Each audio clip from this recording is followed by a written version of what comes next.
This content is intended to be used and must be used for informational purposes only. It's very important to do your own analysis before making any investment based on your own personal circumstances. The Better Traders is not a broker dealer. We are not an investment advisor. We have no access to non public information about publicly traded companies or cryptocurrencies. And this is not a place for the giving or receiving of financial advice, advice concerning investment decisions, or tax or legal advice. The value of investments and the income derived from them can go down as well as up. Investors may not get back the amount they invested, and past performance is not a guide to future performance. Hey guys, what's up? It's me, Min Papa, and you're watching my weekly live stream here on YouTube. It's good to see everybody. And just to remind you that this live stream happens, yes, every single week at this time. This is my Thursday morning at 10 a.m.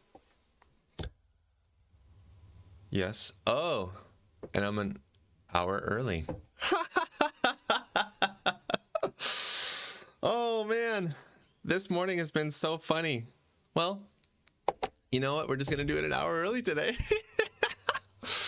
So it's supposed to be at my 11 a.m., but I always get the times mixed up because I say that it happens at a certain time on East Coast and West Coast and all that stuff. But you know what? It's probably for the best that this happens sooner than later because this morning has been full of technical difficulties. And for all of you that are tech savvy, you know exactly what I mean. That's so fun, right? So if you're watching this, welcome. I have this every single week. It's supposed to be at 11, but I'm just jumping the gun, I guess. An hour early, you know, early bird gets the worm. So in this live stream, I'm going to be talking primarily about cryptocurrency markets, but there's one chart I want to share with you that I shared with the Better Traders Club and my live stream this week. And I also talked about this chart with Gareth Soloway. And we have a video coming out, not just about this chart, but just a video in general coming out tomorrow on my Friday night, which would be North America, like what? It would be the morning, late morning, North America on Friday. So look out for that video. So let's go ahead and jump on over to TradingView. So lo and behold, Bitcoin is just doing what? It's going sideways, like I said it was going to go. So it's going sideways. It's doing exactly what I expected to do. Now, the thing that I am watching, and this is it right here. You can see Bitcoin dancing right on this support line, literally dancing on it. Today, it's like, in Japanese, we'd say giri giri. It's like, it's really close to breaking below. I want it, by the way, to break below this bear flag that we see right here, because I am expecting Bitcoin to fall down and do a retest here at 20K or 19K and then just do a bounce and go sideways.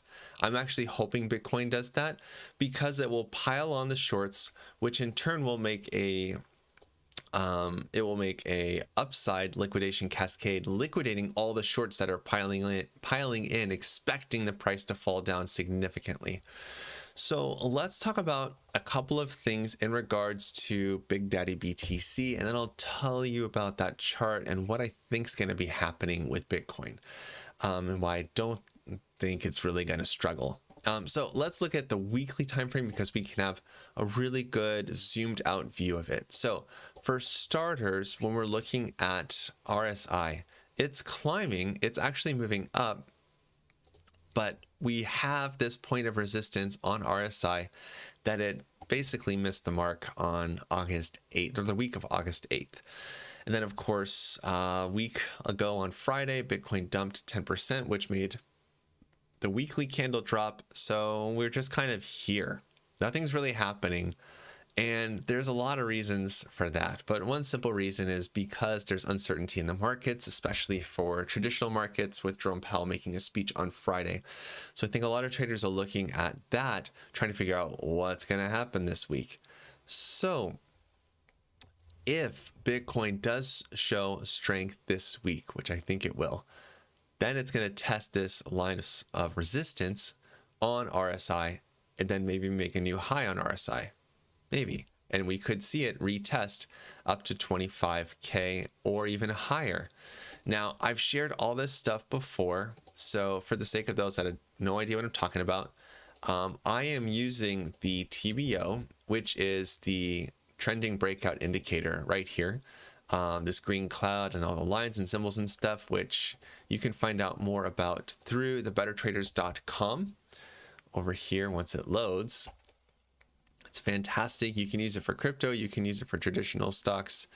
It's legit amazing. And it also is included with all 4 of our trading courses. There's a short-term trial for all 4 courses. So if you want to try it out and you want to get some education, take a course.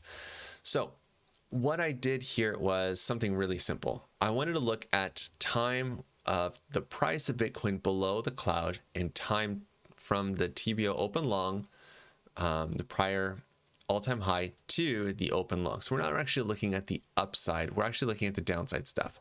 So looking back here, 2015, we can see it took 23 bars for Bitcoin to really go back into the cloud, approximately. Over here in 2018 to 19, it took 19 bars. Again, this is the weekly time frame. So based off of that, we're looking at a long-term estimate of 23 bars out, which would be the 14th or so, the week of the 14th November. That would be the long worst case scenario. Better scenario would be the week of 17th of October, but actually I think it's going to happen sooner. And the reason for that is pretty plain to see. So I know that this is dark view or dark mode or whatever. I'm not going to turn on the lights. That, like, it's so jarring. But what I want to show you, and I'll just use trend lines, actually, it's a lot easier. The line of the TBO cloud on this would be the medium slow, and the slow line is right here. So the fast line is crossed below. We can see some red. That's true on the weekly. That's fine. But if you note the direction of this, I want to actually project it out a bit more. There we go. So what we're seeing happening is that the cloud is actually moving down. Duh. And the cloud is an assortment of 4 different moving averages, and it colors it in, and it makes it really easy to gauge trend strength. But hear me out on this. In the same way that I've used this idea of looking back at past performance for Bitcoin's price below the cloud and seeing how long it takes. Again, it was like 23 weeks, 19 weeks. So looking at where we are right now, if Bitcoin, which I think can have, a sideways week and just go up to 23 and then bounce. And then what's going to happen is, even as it goes sideways, eventually it's going to cross into that cloud. And look at the time frame. I mean, this one right here is long. October 10th, I don't think that's going to happen. I think it's going to be more like this. And then we're going to see it break into the cloud. Now, just because it breaks into the cloud doesn't mean we're off to $1 million. Not even close to the point of that.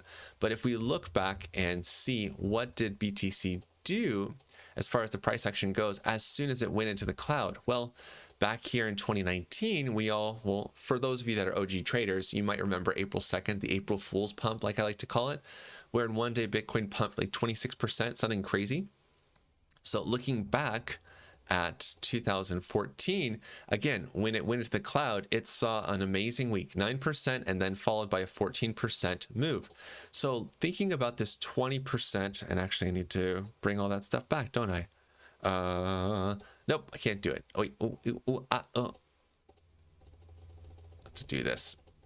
No, okay, this is fine. I'll take this too. So I'm going to bring back these trend lines. Good. This trend line, not perfect, but it's okay. Again, it's just an estimate. So if we're thinking that this is going to be that the cloud, rather, these lines are they going to continue in the same direction? If we're going to see something like we saw in 2014 and 2018, so 2014 took a lot longer. If the cloud continues to go down, which it won't, by the way, because as soon as the price comes up, it's going to start slowly inching this up, and the cloud will start to move. It will never, ever continue straight down. The cloud would do something more like this. If this were the scenario, it would start to even out like this. And then if it goes up high, then it would follow. It's always going to be lagging because it's a moving average. And the same thing for the medium slow line up here. Eventually, if the price started to stabilize, it will start to flatten out like this. Not that dramatically. So this would be what essentially the 2014 scenario would look like in regards to the cloud, approximately. It's not exact, but approximately. But you can see popping into the cloud, maybe coming down, maybe moving up again. But 2014 was such an immature time for Bitcoin. So I don't think that's likely. So what I think is more likely is something like 2018. So if we have 2018 happen, and I'm just going to project what's happening here, we can see that we got this big move and this is going to shoot up. The cloud will actually tighten at that point and smooth out. And that's really, really powerful on the weekly time frame. I think we're going to see something more like this. And these candles, again, this is taken exactly from 2018. So time-wise, I think it's really plausible for us to see this big move up happen a lot sooner than we expect it to. Just because of, or at least a move up and a move up into the cloud. And note that in both scenarios, price action wise, Bitcoin will close at about 29K. This is really important because of our CME gap. Oh, come on. Let's see. There we go. I need this one. Oh, I goofed it up. So we have our futures gap here at 28,740, then 35. 35 is a long way off, but 28,740, that's actually attainable, especially if it's going to do this idea of bursting up. Look, this is 28,951. So we could close that gap a lot sooner than people are thinking. Plus, we also have to keep in mind that Bitcoin took a real sudden dump, really, over these last 2 weeks. It fell a lot. Whenever we see an asset fall too fast or pump too fast, there's going to be a correction. So we're seeing a small correction to the upside, but we haven't filled those gaps yet. So that 30K target is possible, and I think it's going to be coming by the end of next month, if not by mid-October. So let me show you something else that I am watching really, really, really closely, because it will have a direct effect on Bitcoin and the cryptocurrency market, and that's the DXY, the DXY, which is the US dollar currency index. So in the Better Traders Club live stream that I had this week, I shared this analysis about the DXY, in that not only is it doing basically forming a double top, and trust me, there was a time here when I was watching this and I was going, wow, it made a high here of 109,270. Look at that right there. It says the H, 109,270. What's the previous high? 109,294. As soon as it capped out there and it fell down, that to me was like, check. Now, we're not out of the woods yet. We could still see it test. Then it would be a triple top. But again, the chances of it getting rejected after it's already formed a double top are even greater. So this is actually a really good thing that's happening, not just for world currencies like the euro and the yen for me in Japan, but it's going to be good for Bitcoin. And the reason I say that is because when we see the DXY, the DXY fall, we typically see Bitcoin move up higher.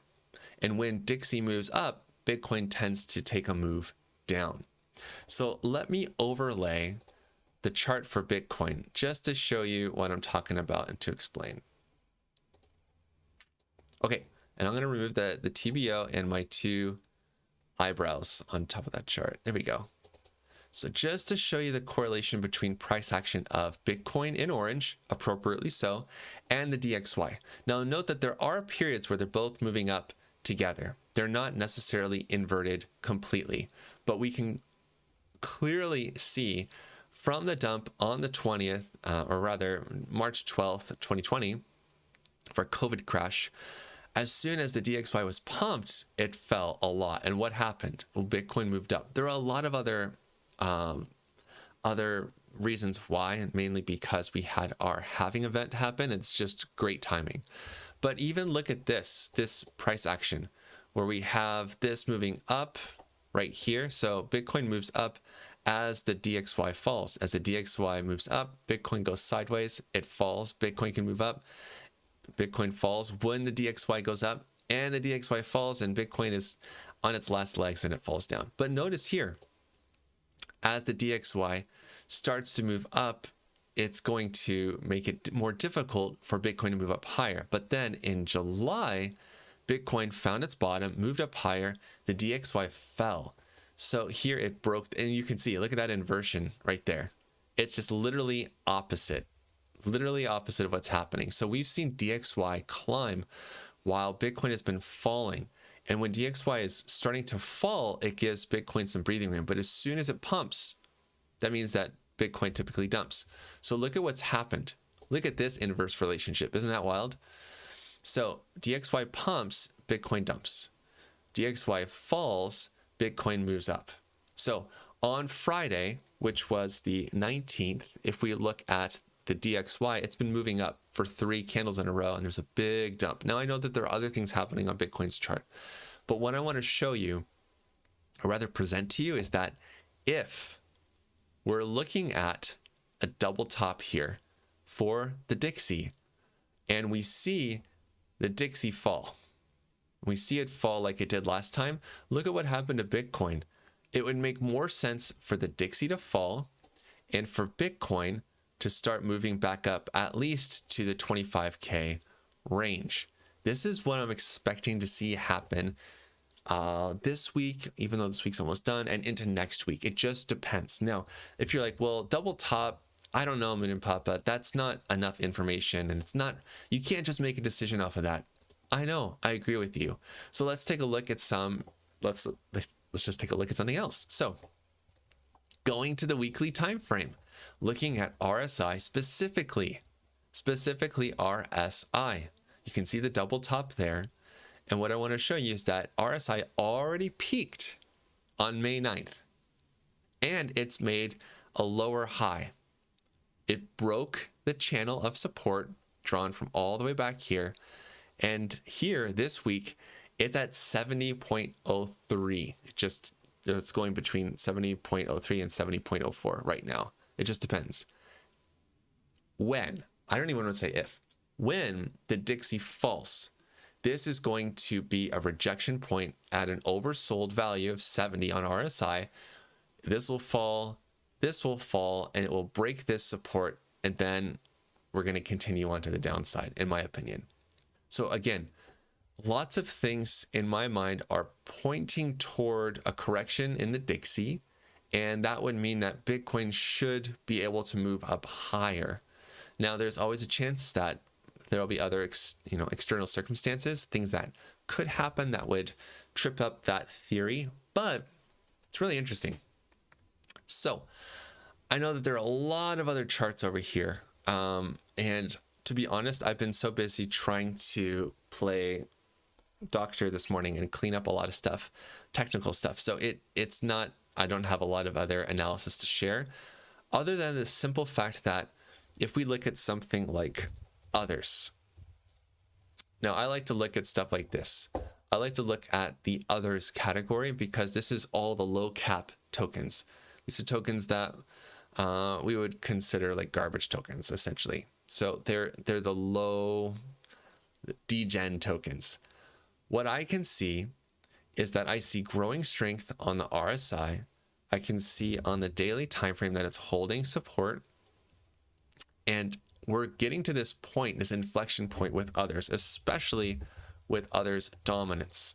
We're seeing other dominance start to stabilize and move up just a smidge. Now, Ethereum has taken a big hit, and it was all the way up here above, basically at 21% dominance. But look, it's moving up steadily again. As Ethereum moves up, others' dominance will move up too. That means that most of these tokens that are way below this list, and I bet you if I just switch over to the Binance USDT watch list and just change the order this way. Nope. Okay. Well, it's 10 a.m. That's why it's not so big.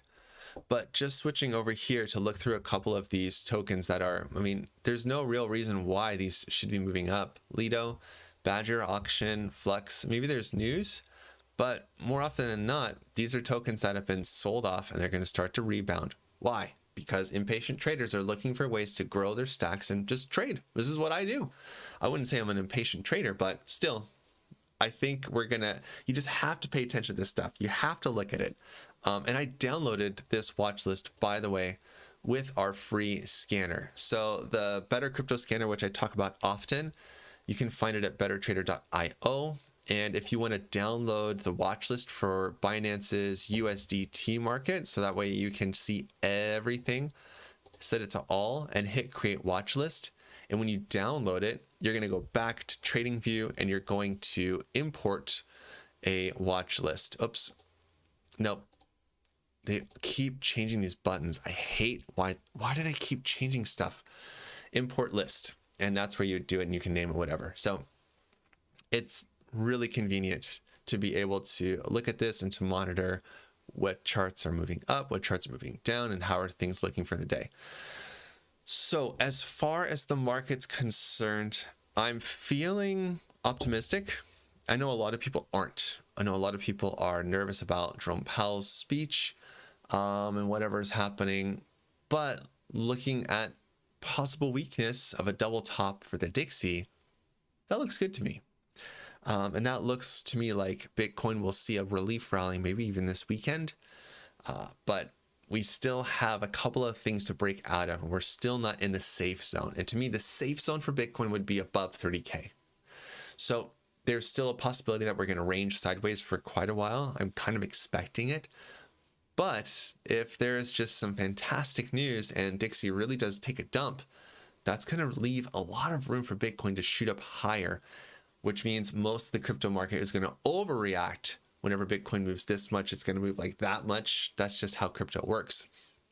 So before I end this live stream, I just want to give a couple of quick announcements. So one, my public server over here on Discord is a great place to be.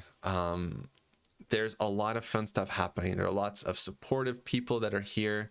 And of course, the announcements about videos and all that fun stuff. I love this though. I saw this post from Kim Ross. I think that's how you say it. But we were talking about different signals, and the TBT signals were brought up because they're free. They're free on 3 and this is fantastic. I got 38 closed deals with profit. 4 deals are not yet closed, and it's only been 7 days. So that's fantastic. Yes. Bots are one of the best things that's ever happened to me, honestly. And speaking of bots, I wanted to also make a plug for this video too. I released a video just a couple of hours ago on YouTube about using 3 bots for A/B trading. Now, you all know me. I like A/B trading. You'll know I like A/B trading because if you've seen the 10x trading challenge, it's crazy that I was able to turn $100 into $800. So it's very much possible. So the idea of automating it with bots is something that's always been asked of me. Can you really do it? Can you really automate A/B trading with bots? And I don't want to say, but watch the video because it's going to blow your mind at least the possibility of, where I always discounted it, but I'm still on the fence. I don't want to say anything because I want you to watch the video, but it's a fantastic video. Where it looks at the 3 DCA bots and the DCA backtester, which is provided in the Better Traders Club membership, using that to find out, can you actually use bots to A/B trade? And I'm actually testing one right now. And can you use grid bots to A/B trade? So watch the video. And if you're someone that's short on time, this video might be a great way for you to grow a small account quickly with bots, not even manual trading. So there are some pluses and minuses. There are benefits and drawbacks to using bots. That's all I'm going to say. I don't want to say too much more. So I'm sorry. I started my stream way too early because I got goofed up with everything that's going on today. So please forgive me. But next week, the live stream should be at my 11 a.m., which would be 10 p.m. Eastern Standard Time. And that would be 7 p.m. Like Pacific Standard Time. So for everyone that's in Australia and Eastern Asia, you're with me. It's in the morning. It's great. Cool.